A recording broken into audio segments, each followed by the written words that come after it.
Hey guys, it's Clinton Jeff from UnleashThePhones.com, and here's a quick video review of the HTC Desire VC. This is HTC's new dual SIM, CDMA and GSM phone. Just launched in India the other day for $21,999. You might not have heard of this because it's a dual SIM, dual active phone that basically is released in just a handful of countries. I don't think it's available in the US or the UK or some parts of Europe yet, but it is a very cool little phone. Basically, you can have GPRS in one SIM and 3G, 3.1 Mbps, Rev A, CDMA on the other. Little hard to put it up there, but yeah. Specs are very similar to the HTC One V. You have a 4-inch huge screen at WVGA 480 by 800 pixels resolution. The screen resolution means that the display is at about 233 ppi, which is actually quite good, and images look quite nice and crisp on the device, as you can see. Quite nice. Coming to hardware, you have a 1 GHz Qualcomm Snapdragon single core processor with 512 MB of RAM. Does mean it's pretty okay and pretty fast, similar to the 1V and how it operates. You have 4 GB of internal memory, so that's quite a lot, and you have a micro SD card slot as well, so you don't actually have any problems with internal memory. You also have Android ICS on board, Android 4.0.3 with HTC Sense 4.0 on top. Does mean it's quite nice, and you have all the nice little HTC widgets and things like that which you can add on, and it's quite fast. You also get 25 GB of Dropbox space free with the VC, which means you do have a lot of space at the end of the day. So yeah, due to all these different thingamajigs, it does work pretty well. There's a lot of functionality, and even the web browser is actually quite nice. You don't actually have to scroll around too much. I can't show you right now because my Wi-Fi doesn't seem to be working.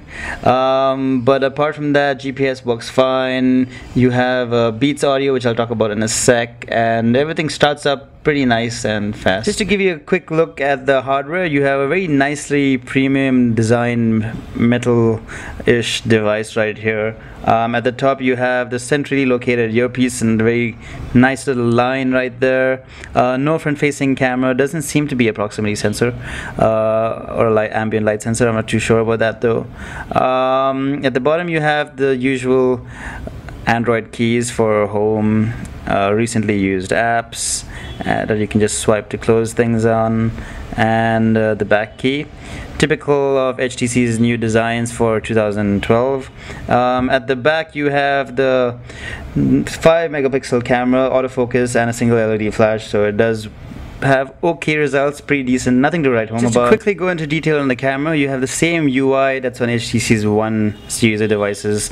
Very nice. You can take a picture and record right from the same screen, and there's a little bit of zoom button right there. I wouldn't advise zooming though because the quality is not that great, and a quick options menu right there to switch all your options up. Quite nice actually. Yeah, the video options menu is a little bit limited though, but it's not too bad at all. Video quality does not record in HD, unfortunately. You can go to a maximum resolution of 800 by 480, and there's even this little effects button right there where you can add an Instagram-like effects to your pictures. Very cool, I guess. And you have Beats audio integration right there, so your music does sound pretty okay, though the loudspeaker is probably average at best because it is quite small. Just to quickly show you underneath, there's 2 slots, one for the GSM SIM card and one for the CDMA SIM card, and you have a nice slot here for a micro SD card as well. It works pretty well. Syncing and switching between the 2 SIM cards is very easy. Since it's dual active, it's always switched on, and you can switch between the 2 for your data or whatever you need, and it seems to handle the job very well, surprisingly well actually, in a way that you wouldn't even know there are 2 SIM cards on this phone. So definitely like it. Just to quickly show you the ports at the side, you have a single micro USB charging port right there. At the bottom you have a little notch to remove the back cover, and a tiny pinhole for the microphone right there. And this side you have no ports at all, just a volume rocker switch to increase and decrease the volume. Seems to work okay.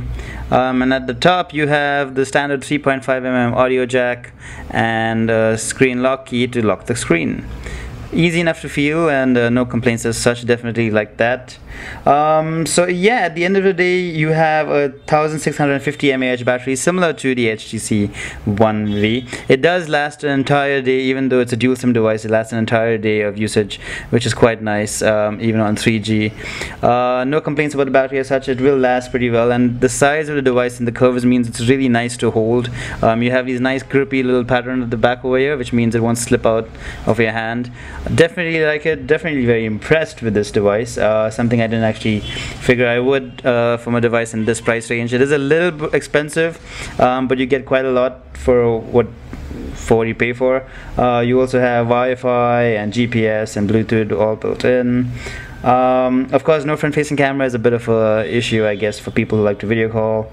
But at the end of the day, no complaints as such. It might not get all the latest updates though, because it is a single-core processor after all.